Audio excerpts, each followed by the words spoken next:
Il y a une richesse sonore de la langue française qu'on ne retrouve dans aucune autre langue, en fait, à ma connaissance. Pour deux raisons. D'une part, à cause de toutes ces diphtongues. Je dis par exemple la main.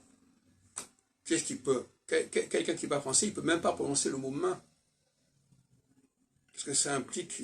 C'est pas le A, c'est pas le O, c'est pas une voyelle classique. Même humain, c'est pas évident de dire humain pour quelqu'un qui n'est pas français. Il va dire en anglais human, ou enfin il va essayer de se débrouiller, mais l'apprentissage du un, du en, du on n'est pas évident. Et d'autre part, il y a aussi cette combinatoire des consonnes. Vous savez que j'ai déterminé qu'il y avait 10 consonnes en français qui pouvaient ne pas être suivies d'un E. Et vous savez d'ailleurs que, alors paradoxalement, le E est un son qui n'est pas français, finalement. Parce qu'en français, on évite le E. Comment on évite le E? Par exemple, si je dis « ce que tu veux hein, », le « ce que », je ne dis pas « ce que tu veux », je dis « ce que tu veux ». Bon, le seul E qu'on entend, c'est le E-EU.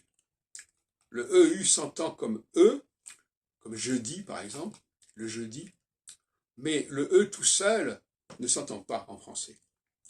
En général, il est occulté, il est coincé entre deux consonnes. Et en étant coincé entre deux consonnes, il marie ces deux consonnes en provoquant un son spécial. Le sk, le ks, ks, ks. Et là aussi, on n'imagine pas à quel point le français est riche. Parce que finalement, pour prononcer ces consonnes, ces doublés de consonnes, il faut tout un entraînement. Est-ce que tu crois? Est-ce que tu crois que c'est vrai? Est-ce que tu crois que c'est vrai, par exemple? Quelqu'un qui n'est pas habitué au français, il ne peut pas le prononcer, tout simplement.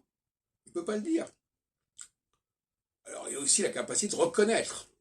Alors ça, c'est un autre problème aussi. Parce que, finalement, le français oral ne saurait se réduire au français écrit, contrairement à d'autres langues. Souvent, les gens se plaignent de l'orthographe du français. L'orthographe du français, la difficulté de l'orthographe du français, c'est tout simplement que l'écrit a un code de lecture qui n'est pas celui basique de l'alphabet, etc. Il faut être initié à la lecture du français.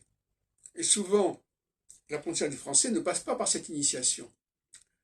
Les gens vont appliquer des règles de prononciation qu'ils ont apprises dans d'autres langues, notamment dans les langues comme l'espagnol et l'italien. C'est pas une bonne préparation, l'espagnol et l'italien. Ça donne de mauvaises habitudes pour la langue française, dont ils ont beaucoup de mal à se départir par la suite.